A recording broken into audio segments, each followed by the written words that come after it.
여러분, 강을 쳐다보면 물이 굉장히 잔잔하게 평화롭게 흘러가는 것처럼 보입니다. 그러나 가뭄이 와서 강 바닥을 보면 돌도 있고 패인 것도 많고 바닥도 울퉁불퉁합니다. 그렇지만 물은 그 위를 흐르고 흘러서 바다로 가지요.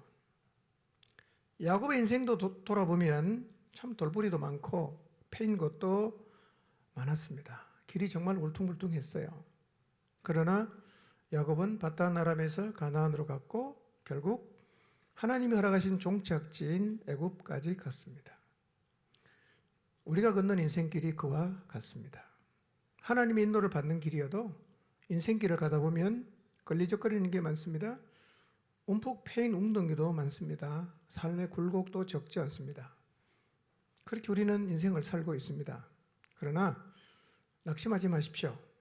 힘든 인생길은 우리를 빚어가시는 하나님의 사랑이고 그 사랑의 하나님은 결국 우리를 허락하신 곳까지 인도하십니다. 우리가 심은 대로 거두게 하시는 게 우리를 버리시는 게 아님을 잊지 마시기를 바랍니다. 우리가 설령 악을 심고 고통을 거둔다 해도 우리에게 하신 하나님의 약속은 반드시 이루어집니다. 7년의 기다림 끝에 첫날 밤에 들어온 신부가 그렇게 야곱이 기다리고 사랑했던 라헬이 아닌 레아였습니다. 7일 후 야곱은 라헬과도 결혼해서 두 자매와 함께 살고 있습니다.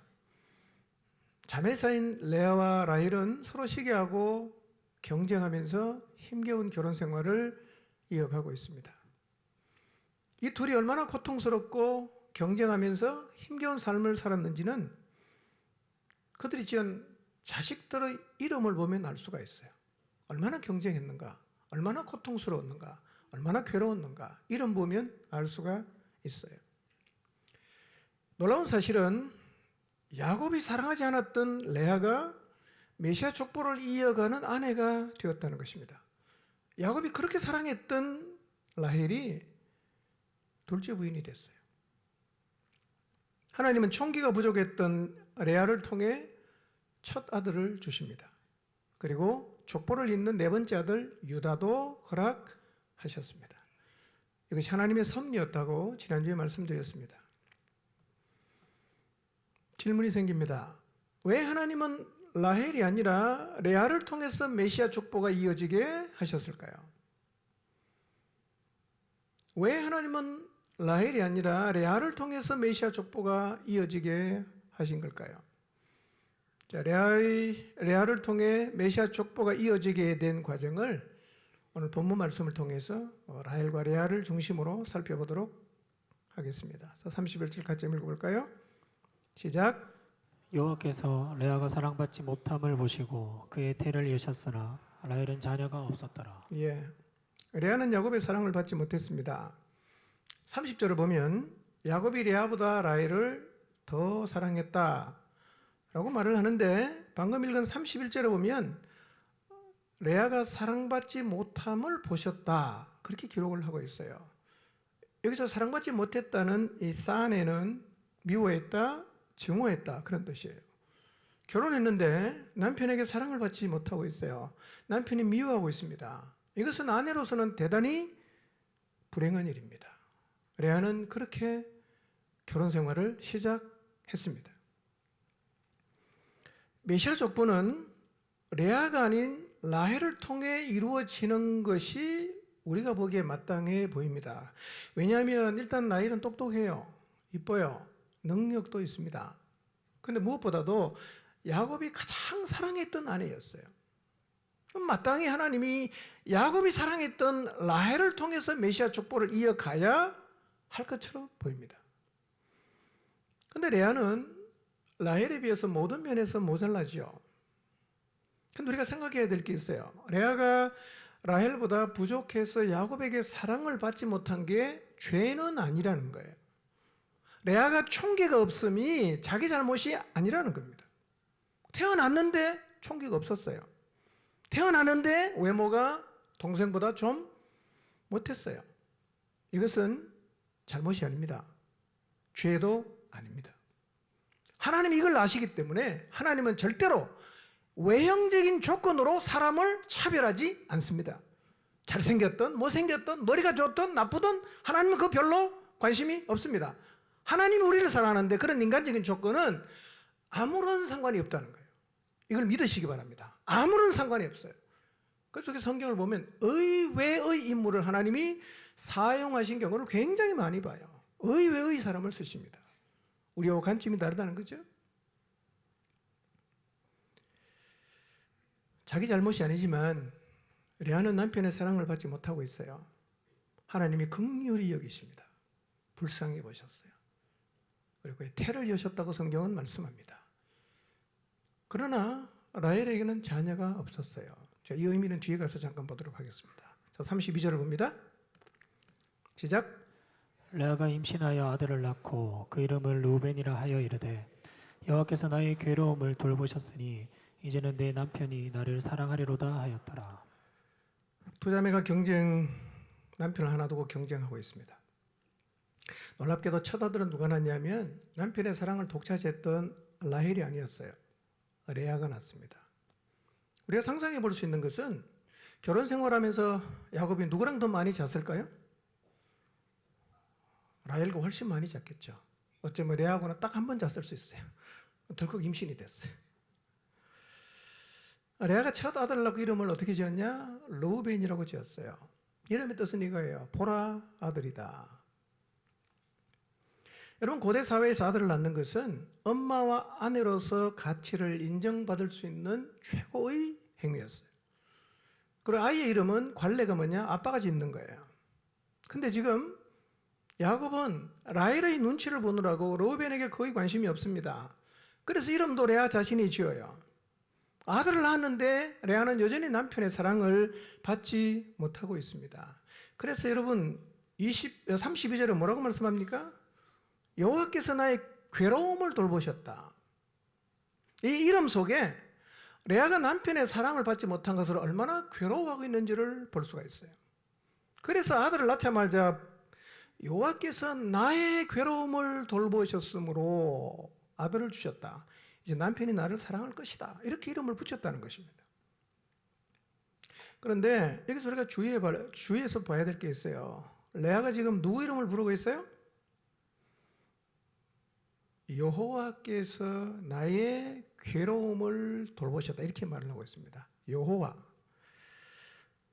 여러분, 레아는요, 야곱의 할아버지 아브라함과 이삭에게 하나님이 여호와로 나타나시고 그에게 약속을 주셨어요. 그러니까 언약을 주신 여호와를 레아가 알고 있어요. 이것은 레아의 신앙이 어느 정도 성숙했다는 것을 보여주는 거예요. 레아는요, 라헬보다 부족한 모습으로 태어났습니다. 얼굴도 안 이쁘고 머리도 좀 둔하고 뭐 그래요. 그 남편의 사랑을 지금 받지 못한 아픔을 뭘로 극복하냐? 기도로 극복하고 있어요. 너무 고통스럽습니다. 기도합니다.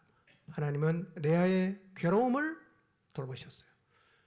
여기서 돌보셨다는 말은 분명히 보셨다는 뜻이거든요. 하나님은 레아가 남편의 사랑을 받지 못하고 괴로워하는 모습을 분명히 보시고 계셨어요. 여러분, 여기서 우리는 레아 이런 모습을 봐요. 레아는요, 하나님 앞에 기도합니다. 남편도 갈구하는 거예요. 자기에 관심이 없고 늘 그냥 라헬을 향해 있는 남편의 등을 바라보면서 계속 목말라 하고 있어요. 그리고 라헬과 경쟁하고 있습니다. 첫 아들 이름 르우벤, 보라 아들이다. 아마 이것은 라헬을 향해서 과시하는 말일 수가 있어요. 라헬아, 봐, 내가 첫 아들 낳았어? 그렇게 말하는 거죠. 33절입니다. 읽습니다. 시작. 여호와께서 내가 사랑받지 못함을 들으셨으므로 내게 이 아들도 주셨도다 하고 그 이름을 시몬이라 하였으니 그랬어요. 자, 하나님이 레아에게 두 번째 아들을 주셨어요. 두 번째 아들도 기도의 응답이에요. 이렇게 말합니다. 여호와께서 내가 사랑받지 못함을 들으셨으므로 내게 이 아들을 주셨다. 이름을 뭐로 짓습니까? 시몬. 들으셨다. 여러분, 시몬이 들으셨다는 의미인데요. 이것은 사무엘과 어원이 같습니다. 하나님이 들으셨다는 사무엘과 어원이 같아요. 자, 레아는 첫 아들을 낳았지만 남편 사랑받지 못하는 걸 굉장히 힘들어합니다. 그 억울함, 그 아픔, 그 고통을 마음에 쌓지 않고 하나님에게 다 쏟아내요. 이렇게 기도합니다. 하나님, 저 남편 사랑받지 못하고 있습니다. 하나님에게 너무 힘듭니다. 그렇게 자기의 마음의 고통을 하나님에게 다 털어놓고 있어요. 이 기도를 하나님 들으신 거예요. 그 아들을 또 주셨어요. 여러분, 여러분의 힘으로 감당이 안 되고 여러분의 이 의지로 극복이 안 되는 문제가 있다면, 다스릴 수 없는 마음의 상태가 있다면 하나님께 기도하시기를 바랍니다. 그 기도 하나님 들으십니다.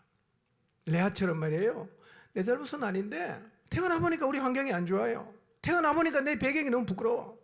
태어났는데 내 모습 사람들이 별로 사랑해 주지 않고 관심도 갖지 않습니다. 고통이야. 여러분, 그런 자리에 만약에 여러분이 놓여 있다면 하나님 앞에 기도하시기를 바랍니다. 그러면 하나님이 들으십니다. 자, 이렇게 레아는요, 자기 앞에 주어진 이 힘겨운 상황을 기도로 계속해서 극복해 가고 있습니다. 그럼에도 그는 남편에게 사랑받지 못한 것을 힘들어합니다.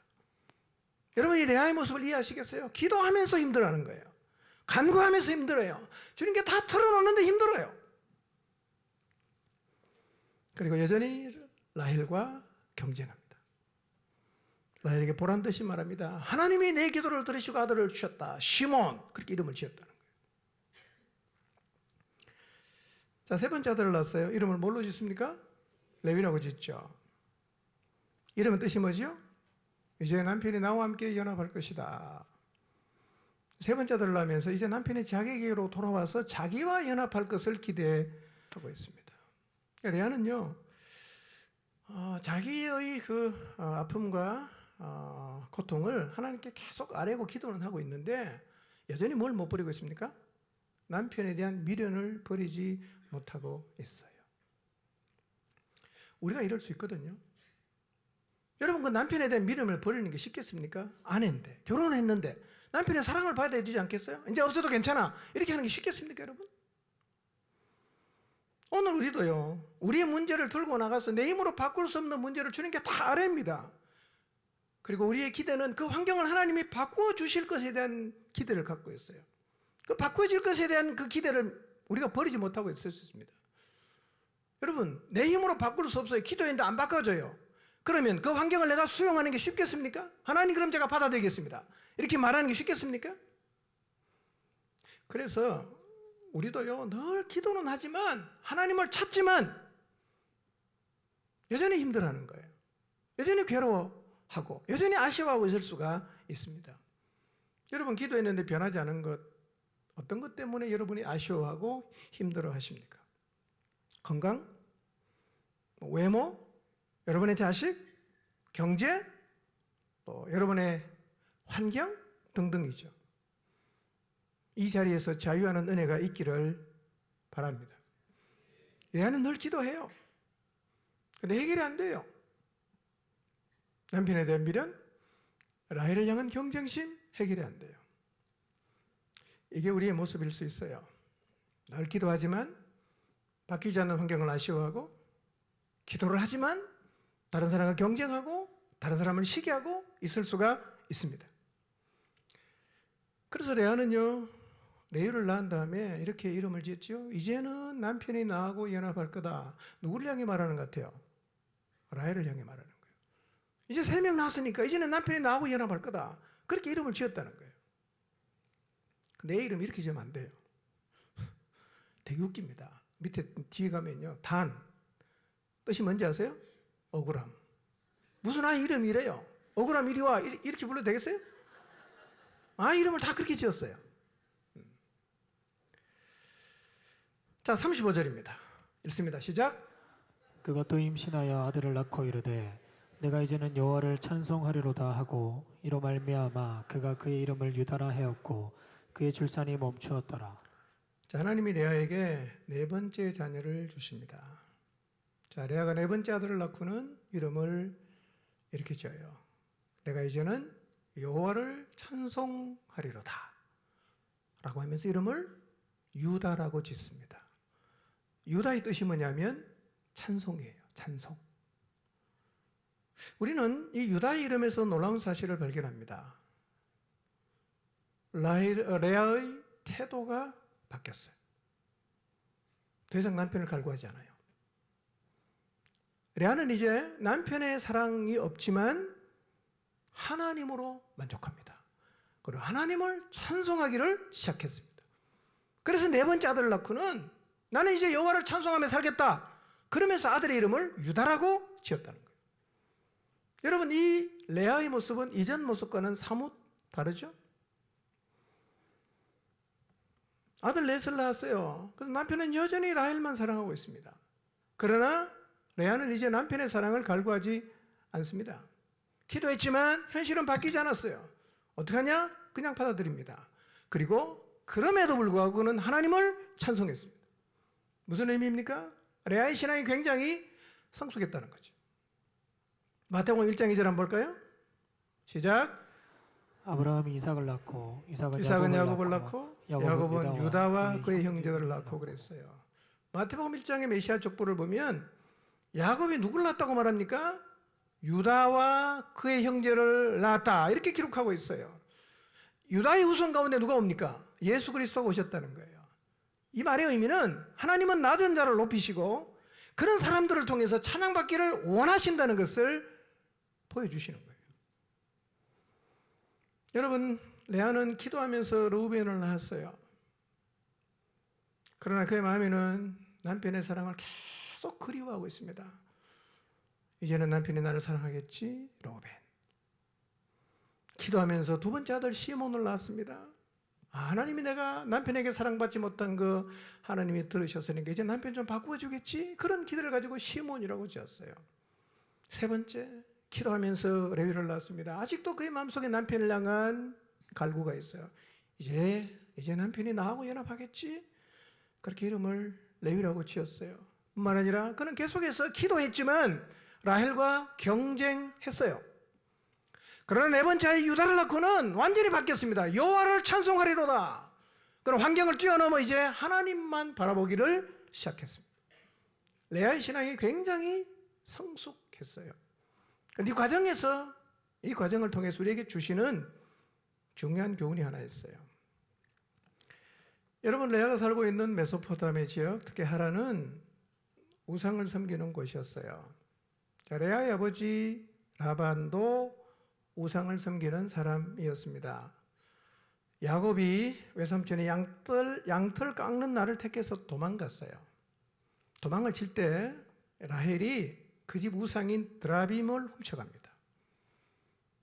야곱이 도망갔다는 소식을 듣고 라반이 추격합니다. 일주일 만에 만났어요. 그때 라반이 이렇게 말을 해요. 31장 30절입니다. 읽어봅니다. 시작. 이제 내가 내 아버지 집을 사모하여 돌아가려 하는 것은 옳거니와 어찌 내 신을 도둑질하였느냐. 그렇죠. 아버지가 따지는 게 뭡니까? 우리 집 수호신 드라빔이 없어졌다는 거예요. 그거 왜 가져가냐? 그 내놔라. 그리고 따라온 거예요. 잡으러 온 거예요. 여러분, 라헬이 왜 드라빔을 훔쳐갔을까요? 드라빔을 섬기는 거 훔쳐갔겠죠. 가정의 수호신이니까.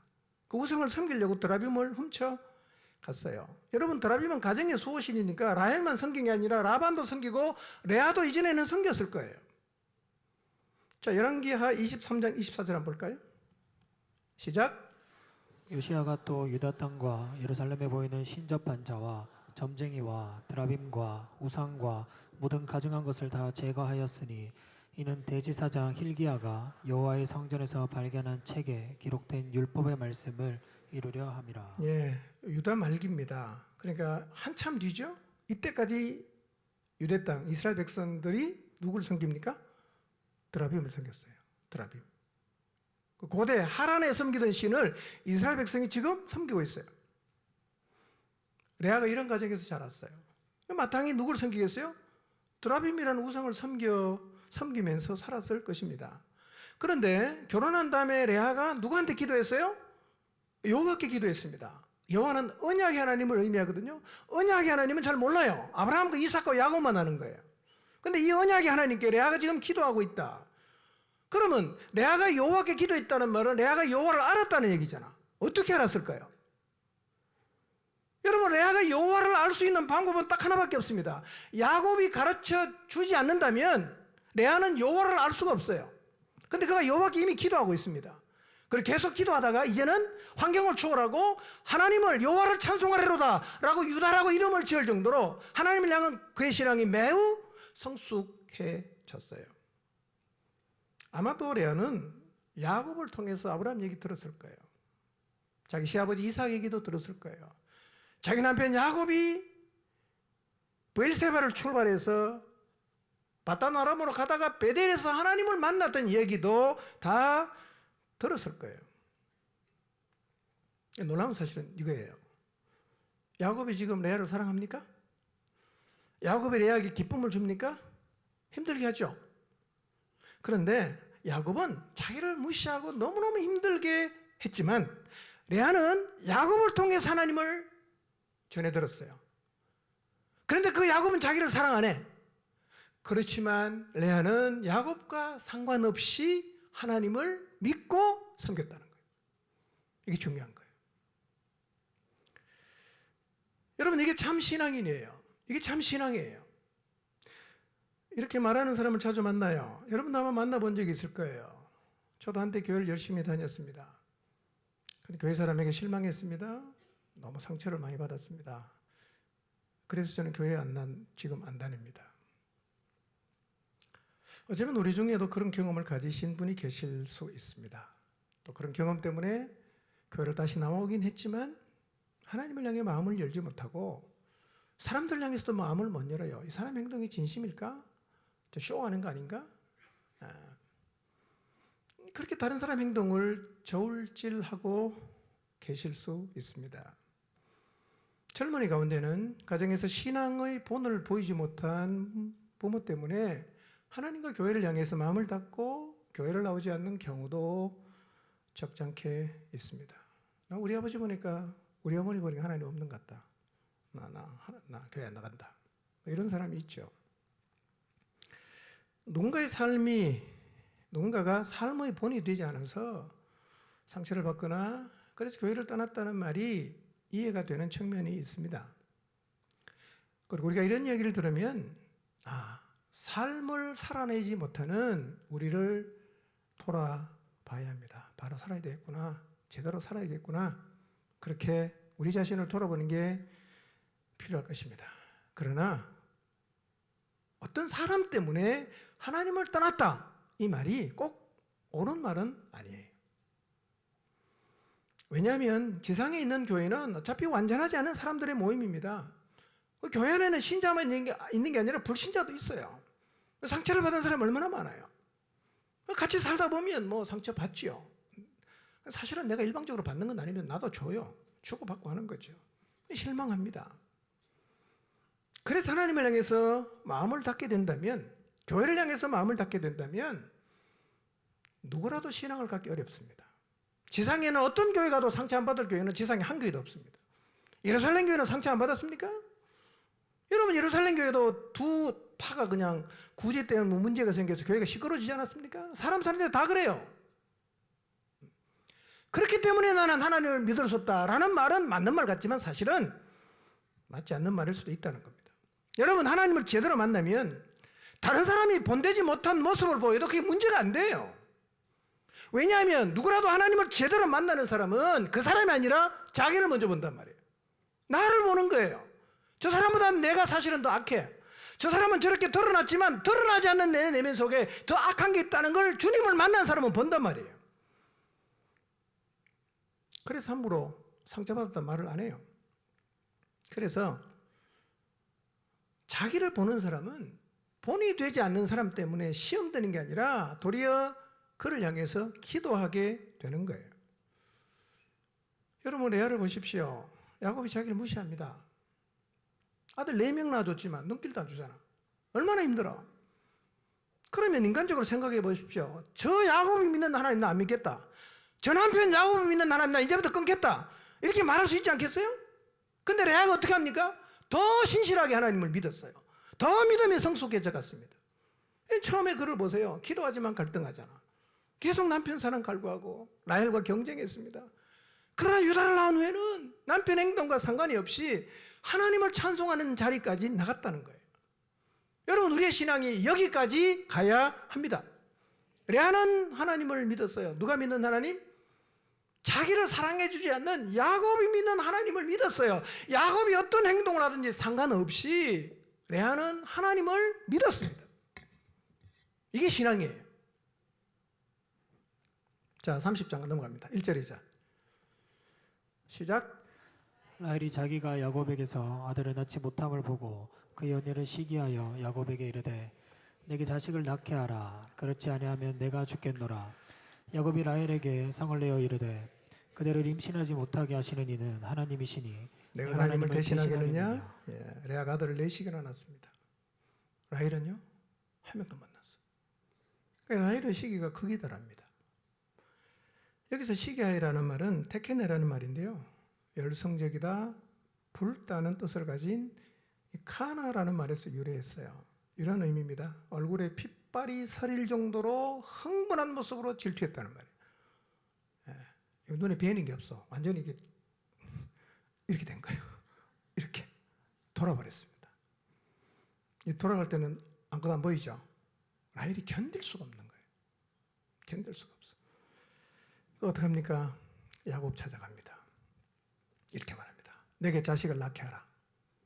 그렇지 않으면 나 죽겠다. 공갈 협박하는 거죠.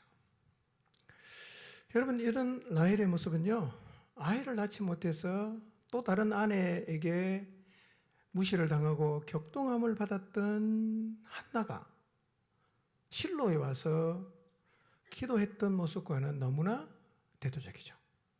한나와는 너무나 다르죠. 여러분, 이 집안은 좀 자손이 귀한 것 같아.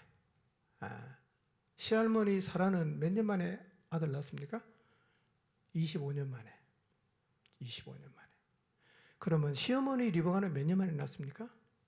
20년 만에.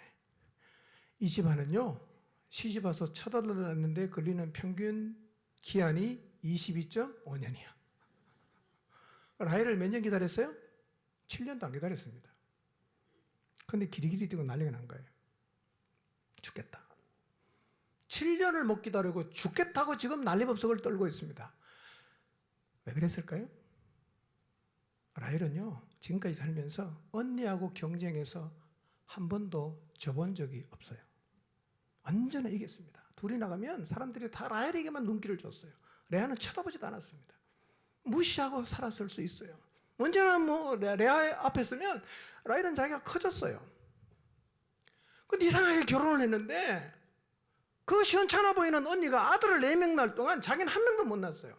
이 상황을 받아들이지 못하는 거예요.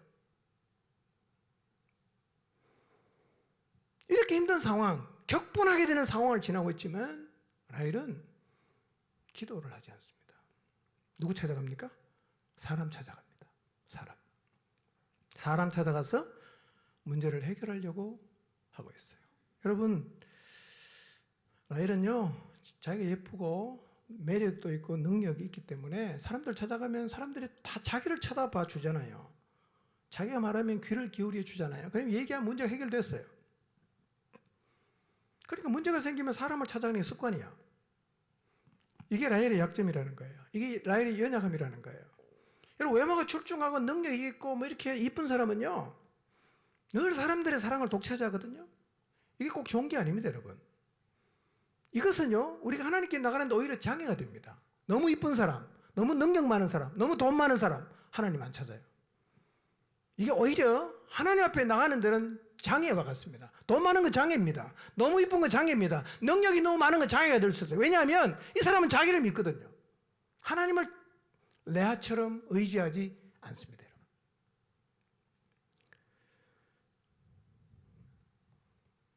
야곱이 라헬의 말을 들으면서 화가 났어요. 임신하게 안 하면 죽겠다고 하니까 야곱이 뭐라고 말합니까? 야, 너를 임신하게 못하게 하시는 분이 하나님인데 내가 나보고 어떻게 하란 말이냐? 화를 펄럭 냅니다.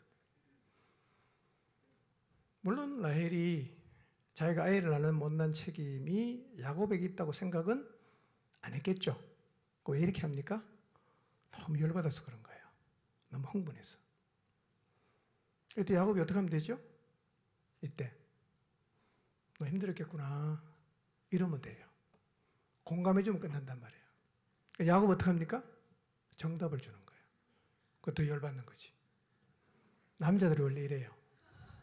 공감을 잘 못하는 거예요. 힘들었겠구나. 그 말 듣고 싶은 거 아니에요? 그래 너 언니 넷나도 애 한 명도 못 낳아서 힘들었겠구나. 괜찮아 내가 있잖아. 이러면 끝난단 말이야. 근데 야곱도 화를 내는 거예요. 내 보고 있잖아 말이야. 그럼 싸우는 거죠. 왜 남자는 그렇게 반응하는지 아세요? 남자는 여자가 문제를 딱 얘기하잖아요. 숙제로 받습니다. 어떻게 해야 돼? 풀어야 되잖아. 답을 줘야 되잖아. 그렇게 답을 주는 거예요. 여러분 이 광경을 통해서 배우시기 바랍니다. 여자가 막 그러면요. 그래 힘들었겠구나. 그럼 끝납니다. 공감을 해주란 말이에요. 자, 근데 성경은요, 이 라헬과 레아가 막 이렇게 시기하고 그냥 폭발하고 다투고 경쟁하는 모습을 다 이렇게 기록해 놨거든요. 왜 이걸 기록했을까요? 좀 부끄러운 얘기는 숨기면 안 됩니까? 이걸 왜 다 기록했을까요? 이런 이유입니다. 이게 우리라는 거예요.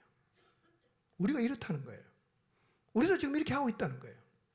여러분 우리의 삶을 낱낱이 기록 안 했을 망정이지 우리가 성경에 있는 이 인물들처럼 우리의 삶을 다 기록하면 우리는 이보다 더 부끄러운 일을 했을 수 있어요. 기록 안 했기 때문에 모를 뿐이죠. 우리는 포장의 전문가입니다. 얼마나 포장을 잘하는지 몰라요. 예, 뭐 인격이라는 것을 통해서 또 사회적인 위치, 뭐 학벌 이런 걸로 잘 포장을 합니다. 근데요 한꺼풀만 딱 벗겨내잖아요. 우리 안에는 시기, 질투, 탐욕, 경쟁 뭐 다 들어있습니다. 엄청 들어있어요. 죄를 짓기 때문에 죄인이 아니라 죄인이기 때문에 끝없이 죄를 짓는 거예요. 이런 사악한 본성을 가지고 있는 우리이기 때문에 우리 안에 라헬과 레아 같은 경쟁과 시기심이 생겨날 때 어떻게 해야 되는가를 보여주기 위해서 이 내용을 이렇게 자세하게 기록해두고 있단 말이에요. 아, 이때는 이렇게 해야 되는구나. 이때는 기도해야 되는구나. 이때 사람 찾아가면 안 되는구나. 배우라고 적어놨어요. 이 사람들이 나빠서 적어놓은 게 아니라 우리도 똑같으니까, 우리도 똑같은 길을 가고 있으니까, 똑같은 문제 앞에 직면하니까 보고 배우라고 성경에 기록해두고 있는 거예요. 자, 4절 6절을 봅니다. 시작. 그의 시녀 비라를 남편에게 아내로 주매 야곱이 그에게로 들어갔더니 비라가 임신하여 야곱에게 아들을 낳은지라. 라헬이 이르되 하나님이 내 억울함을 푸시려고 내 호소를 들으사 내게 아들을 주셨다 하고 이로 말미암아 그의 이름을 단이라 하였으며. 예, 라헬이 남편하고 다퉜어요. 남편이 자기를 안 받아줬어요. 더 열받겠어요. 독이 올랐습니다. 여러분 우리의 마음속에 생긴 이 시기심과 질투심은요 하나님에게 나가지 않는 한 삭혀지지 않습니다. 어디론가 폭발합니다. 가까운 사람들 폭발합니다. 남편, 자식, 주변에 있는 사람 폭발하게 돼 있어요. 너무 자존심 상했습니다. 라헬이 남편도 안 받아주니까 오기가 생긴 거예요. 뭐 합니까? 자기 시녀 빌라를 남편에게 들여보내는 거예요. 네가 들어가서 내 대신 나 좀 놔줘. 보냈단 말이에요. 근데 빌라가 들어갔는데 임신했어요. 아들 하나 낳았습니다. 라헬 이름을 뭘로 짓습니까? 단, 억울함이에요. 애 이름이 억울함이 뭐야 이게? 근데 그렇게 지었어요. 하나님이 내 억울함을 푸시려고 내 호소를 들어서 내게 아들을 주셨다. 그리고 이름을 억울함 이렇게 지었단 말이에요. 뭐가 억울합니까? 여러분 라헬은요 늘 강자의 입장에서만 살았어요. 항상 이겼어요. 항상 강자였어요. 근데 어느 날 약자가 되는데요 견디지를 못하는 거예요. 언니가 외모가 떨어진다는 이유로 총기가 부족하다는 이유로 늘 불이익을 당하고 같은 남편을 두고 살지만 그냥 남편의 그냥 뒷모습만 쳐다보고 살아가는 그 언니의 억울한 심정을 라헬은 한 번도 헤아려 본 적이 없어요. 그거 지금도 그러고 있잖아. 그럼 뭐만 생각합니까? 자기 억울한 것만 생각하는 거예요. 자기 힘든 것만 생각하는 거예요. 이것이 하나님께 나가지 않는 인간의 한계라는 거예요. 우리 똑같습니다. 하나님께 안 나가면요 다른 사람은 나보다 더 억울한데 그건 하나도 안 보여. 뭐만 보입니까? 내 억울한 것만 보이는 거예요. 내 힘든 것만 보이는 거예요. 막 그냥 소리 지르는 거예요. 우리 안에 있는 한계, 인간의 사악함, 시기심, 경쟁심 어쩔 수 없습니다. 하나님께 나가야 되는 거예요. 7절 8절입니다. 시작. 라헬의 시녀 비라가 다시 임신하여 둘째 아들을 야곱에게 낳음에 라헬이 이르되 내가 언니와 크게 경쟁하여 이겼다 하고 그 이름을 납달리라 하였더라. 자, 비라가 임신해서 두 번째 아들을 낳아요. 이름 뭐로 짓습니까? 누굴 의식하는 거예요? 레아를 의식하는 거예요. 내가 언니와 크게 경쟁하여 이겼다. 경쟁입니다. 끝까지 경쟁입니다. 예. 여러분, 라헬이 하나님께 기도했다면 이렇게 살지 않을 수 있을 것입니다. 라헬이 하나님께 레아처럼 나갔다면 그의 마음에도 평안이 있었을 것입니다. 그러나 라헬은 하나님께 나가지 않았습니다. 늘 시기심과 경쟁심에 사로잡혀 살게 된 거예요. 자, 9절에서 13절을 봅니다. 시작. 레아가 자기의 출산이 멈춤을 보고 그의 시녀 실바를 데려다가 야곱에게 주어 아내로 삼게 하였더니 레아의 시녀 실바가 야곱에게서 아들을 낳음에 레아가 이르되 복되도다 하고 그 이름을 가시라 하였으며 레아의 시녀 실바가 둘째 아들을 야곱에게 낳음에 레아가 이르되 기쁘도다 모든 딸들이 나를 기쁜 자라 하리로다 하고 그 이름을 아셀이라 하였더라 그랬어요. 자, 레아가 라헬이 시녀를 들여보내는 걸 보면서 다시 자극을 받아요. 이게 우리죠? 막 그냥 하나님 한 분으로 만족하다가 또 어디 뭘 보면 자극을 탁 받아가 이렇게 된다는 거예요. 늘 우리가 영적으로 깨어있는 게 필요하죠. 4명의 자녀가 이미 있잖아요. 그 기껏해야 라헬은 시녀 보내서 둘밖에 안 낳았잖아. 근데 또 자극을 받는 거죠. 또 새로운 경쟁을 하기로 결심하고 자기도 이제 실바를 보내죠. 여기 가정의 분위기를 보십시오. 평화롭습니까? 즐겁겠어요? 행복하겠습니까? 여러분, 두 아내, 두 시녀, 도합 4 여자가 경쟁하고 막 그냥 시기하고 서로 어른거리며 잡아먹으려고 하는 이 와중에 누가 있어요? 야곱이 있어요. 야곱이 행복했을까요? 젊은 사람 혹시 이렇게 생각할지 모르겠어요. 야, 좋겠다. 아내가 4명이 이래서 얼마나 좋겠는가. 여러분, 야곱이 행복하지 않았어요. 합한 채 갖고 오는 그 과정을 보면요. 오늘 밤에 누구랑 잘 건지는 누가 다 결정합니까? 야곱이 결정하는 게 아닙니다. 라헬이 결정합니다. 라헬이 정해준 순번대로 가야 되는 거예요. 야곱이 그렇게 살았어요. 행복했겠어요? 그래서 하나님은 일부일처제로 살라는 거예요. 그게 원래 하나님의 창조의 섭리예요. 일부, 이처, 일부, 삼처 되면 절대로 여러분 시기 안 하고 경쟁 안 할 수 없습니다. 그 훗날 야곱이 바로 앞에서 이렇게 말하잖아요. 험악한 세월을 보냈다. 이렇게 말합니다. 아마 그 중에 그때 험악한 세월을 보냈다고 고백한 그 내용 중에 하나가 이런 가정의 불화였을 것입니다. 레아의 몸중 실바가 아들을 낳았습니다. 갓, 복되다. 또 낳습니다. 아셀, 기쁨.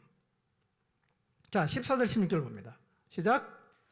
밀 거둘 때 르우벤이 나가서 들에서 합한 채를 얻어 그의 어머니 레아에게 드렸더니 라헬이 레아에게 이르되 언니의 아들의 합한 채를 청구하노라. 레아가 그에게 이르되 내가 내 남편을 빼앗은 것이 작은 일이냐. 그런데 내가 내 아들의 합한 채도 빼앗고자 하느냐. 라헬이 이르되 그러면 언니의 아들의 합한 채 대신에 오늘 밤에 내 남편이 언니와 동침하리라 하니라. 저물 때 야곱이 들에서 돌아오매 레아가 나와서 그를 영접하며 이르되 내게로 들어오라. 내가 내 아들의 합한 채로 당신을 샀노라. 그번에 야곱이 그와 동침하였더라 그랬어요. 자, 밀 거둘 때가 되었을 때 르우벤이 들에서 합한 채를 얻어왔습니다. 캐 온 게 아니라 얻어왔어. 아마 이때 르우벤의 나이가 한 5살 정도로 추정합니다. 7년에 13명 낳았잖아. 4배에서. 르우벤 나이 많지 않아요. 얻어온 거에 가서.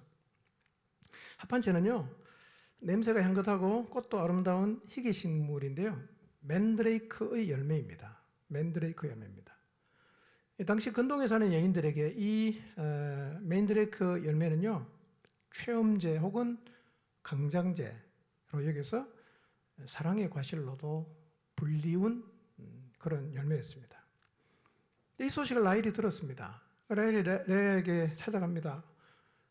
강제로 뺏은 건 아니고요. 불상 모드로 갑니다. 언니, 그거 나 좀 주면 안 돼? 통사정했다는 거 나 좀 주면 안 돼? 그러니까 레아가 어떻게 합니까? 화를 불어내죠. 네 남편 빼앗아간 게 적은 일이라고 이것도 빼앗아가려고 하느냐? 그렇게 말했어요. 사실 레아 이 말은 틀렸죠. 누가 누구 남편 뺏어갔어요? 자기가 뺏어갔잖아. 원래 라헬이 들어가야 되는 자기가 들어갔잖아.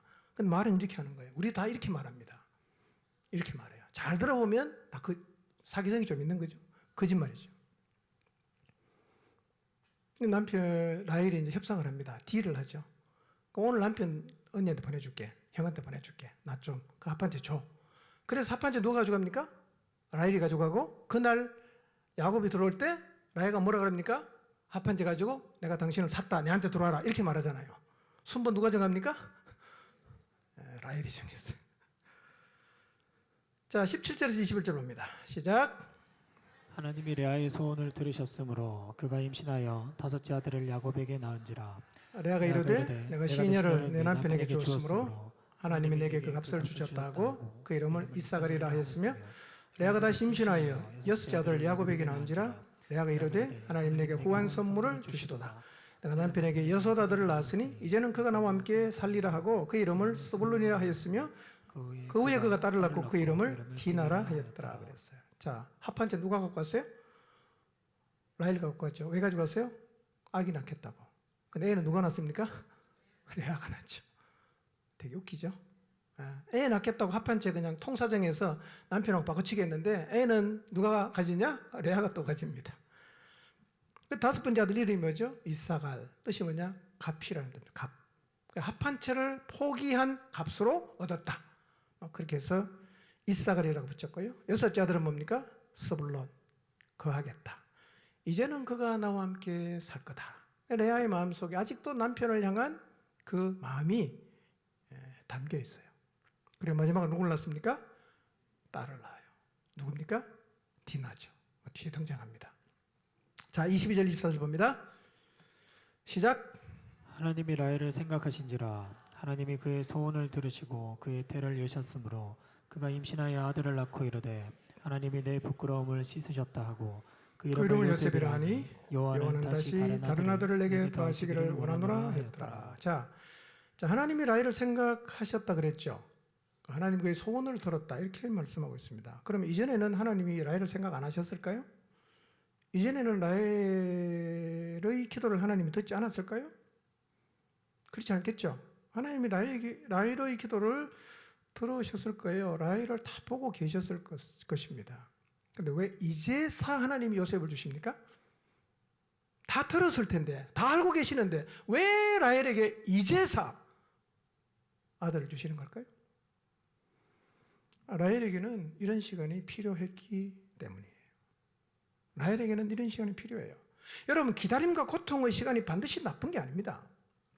필요해요. 그래야 우리의 인격이 빚어지고, 그래야 우리가 우리의 모습을 보고, 그래야 우리의 삶의 자세와 태도를 고치고, 그래야 우리의 인격이 다듬어지기 때문에 하나님은 때로요 아무리 기도해도 대답 안 합니다. 오래 기다리게 하실 수 있어요. 왜? 필요하니까. 필요합니다. 정말 필요해요. 지나본 사람은 지나가는 과정은 힘들어요. 지나고 나면 이 시간에 정말 내게 유익했다. 비로소 내가 인간답게 산다. 내가 진짜 사람다운 삶을 산다. 이제 진짜 내가 하나님의 사람답게 산다. 라고 고백하는 자리에 서게 되는 거예요. 필요합니다. 기다림의 시간. 필요합니다. 고통의 시간. 필요합니다. 견디는 시간. 필요해요. 유익입니다. 축복이 돼요. 아들을 낳은 라헬은 이름을 뭘로 지었습니까? 하나님이 내 부끄러움을 씻어주셨다 하고 이름을 요셉이라고 짓습니다. 요셉은 더함, 곱백이라는 뜻입니다. 뭔 얘기냐? 하나 더 주세요. 그런 뜻입니다. 하나님 하나 더 주세요. 그 이름을 뭐로 지었어요? 요셉이라고 지었다. 라헬은요 끝까지 경쟁 구도로 갑니다. 레아는 하나님을 바라봐요. 누구를 하나님 사랑하시겠어요? 레아를 사랑하죠. 인간 조건은 라헬이 훨씬 훌륭했습니다. 우리 다 보면 라헬이 훨씬 더 멋있어. 근데 하나님 누구를 사랑하냐? 레아를 사랑하십니다. 오늘날도 똑같습니다. 훌륭하다고, 머리 좋다고, 이쁘다고 하나님 사랑하는 거 아니에요. 누굴 사랑합니까? 하나님을 찾는 사람, 하나님께 기도하는 사람, 하나님으로 만족하는 사람, 하나님 그런 사람을 사랑하세요. 여러분 창세기 29장 30장을 보면 질문이 생기죠. 왜 하나님은 이렇게 복잡한 야곱의 가정을 사용하시는가? 라는 질문. 왜 이렇게 복잡한 가정을 쓰시는가? 그리고 또 하나는요, 4명의 여인이 경쟁하고 시기하면서 12명의 아들이 태어난 복잡한 가정사를 보면서 우리의 마음속에 실망이 될 수가 있어요. 또 교회 나온 지 얼마 되지 않은 사람, 이제 막 믿기를 시작했어요. 창세기 읽다가, 창세기 말씀을 듣다가 시험 드는 거예요. 왜 그러냐? 우리는 적어도 믿음의 조상의 가정은 우리와는 달라야 된다는 생각을 한단 말이에요. 우리와는 달라야 된다. 믿음의 조상이라면 좀 반듯해야지. 좀 모범이 돼야지. 윤리적으로 누가 봐도 흠이 없어야지. 역시 다르구나. 이렇게 말할 수 있어야 된다고 생각합니다. 그 가정에는 사랑과 배려가 넘쳐야 되고 행복하고 그런 모습을 보여야 된다고 우리가 생각을 한단 말이에요. 근데 야곱의 가정이 어떻습니까? 너무 엉망이잖아. 뭐 이래 하나님을 믿는다는 가정. 믿음의 조상의 가정이 왜 이런가? 아브라함 가정 생각해 보세요. 이삭 가정 보세요. 야곱 가정 보세요.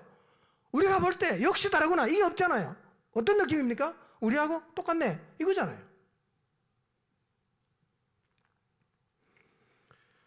우리 가정사는 어떨까요? 여러분의 가정사는 어떻습니까? 남들 앞에 떳떳하게 내놓을 수 있는 가정사입니까? 아니면 어떤 부분은 너무 부끄러워서 감추고 싶은 가정사를 갖고 계십니까? 혹시 마음속에서 하나님, 저를 왜 이런 가정에서 태어나게 하셨습니까? 왜 이런 부모를 만나게 하셨습니까? 그렇게 여러분의 마음속에 원망스러운 마음을 가지고 계신 분이 아마 여기 계실지도 모르겠어요. 그런데 여러분 기억하십시오. 이런 야곱이 이스라엘의 시조입니다. 이런 야곱이 12아들이 12지파의 족장이 되었다는 겁니다. 이 사실의 의미하는 바가 뭘까요? 우리의 가정사를 바라보는 관점이 우리랑 하나님은 완전히 다르다는 거예요. 우리가 부끄러운 거 하나님 부끄러워하지 않습니다. 우리가 자랑스러워하는 거 하나님 자랑스러워하지 않아요. 우리가 숨기고 싶은 거 하나님 안 숨깁니다. 괜찮다는 거예요. 내 잘못이 아니니까. 그래서 창세기 29장과 30장에 나와 있는 이 복잡한 야곱의 가정사를 통해서 하나님 우리에게 주시는 교훈이 이거예요. 첫 번째, 하나님은 상처 입고 망가진 가정의 자녀도 사용하신다는 거예요. 여러분, 우리 중에도 부모가 이혼한 가정이 있을 수 있어요. 가정사가 복잡해서 배다른 형제를 갖고 있는 가정도 있을 수 있고요. 사생아도 있을 수 있습니다. 고아노자라는 사람도 있을 수 있어요. 그건 내 잘못 아닙니다. 내 죄도 아니에요. 그래서 하나님은 그런 조건으로 절대로 우리를 차별하지 않는다는 거예요. 하나님의 백은 하나도 중요하지 않습니다. 고아로 살았던 사생아로 살았던 우리는 여전히 하나님 앞에 동일한 선상에서 하나님에게 쓰임받는 일을 감당하며 살아갈 수가 있어요. 여러분 보십시오. 하나님 이런 복잡한 야곱의 가정을 통해서 하나님의 뜻을 이루고 이스라엘의 시조로 세우지 않았습니까? 유대인들이 가장 존경하는 사람은 다윗이라고 그래요. 제일 좋아하는 사람이 누구냐? 야곱입니다. 왜요? 우리랑 똑같잖아. 자기랑 똑같잖아요. 그래서 쓴다는 거예요, 하나님. 여러분, 그러므로 과거와 여러분의 자랑스럽지 못한 가정사로부터 자유하시기를 바랍니다. 두 번째는요, 이런 환경에서 우리가 어떻게 살아야 하는가를 보여주는 거예요. 가정사가 복잡하면 관계가 복잡해집니다. 그렇죠? 배다른 형제가 있고 두 배, 세 배 있다. 힘들잖아. 관계도 굉장히 설정하기 어렵습니다. 지금 나는 라이처럼 시기하고 경쟁하면서 늘 내 중심의 자세로 문제 해결을 위해서 사람을 찾아다니며 살고 있을 수도 있고, 레아처럼 힘든 상황이지만 늘 하나님 앞에 나가 기도하고 삶의 문제를 기도로 극복하며 살고 있을 수도 있습니다. 하나님은요, 우리 앞에 놓인 환경에서 우리가 시기하거나 분노하지 않고 레아처럼 하나님을 찾고 하나님께 기도하고 마침내 하나님 한 분으로 만족하며 하나님을 찬양하는 자리에 서기를 원하십니다. 여러분 힘들고 고통스러울 때 하나님께로 가시기를 바랍니다. 시기심과 분노심이 쏟아날 때 하나님께 나가시기를 바랍니다. 누군가를 향해서 너무너무 경쟁하고 마음이 힘들 때 사람 찾아가지 마시고 하나님께로 나가시기를 바랍니다. 하나님을 깊이 만나서 레아처럼 상황이 바뀌지 않았지만 오직 하나님을 찬양한 자리에 서서 주님의 사랑을 받으며 살게 되시기를 주님의 이름으로 축원합니다.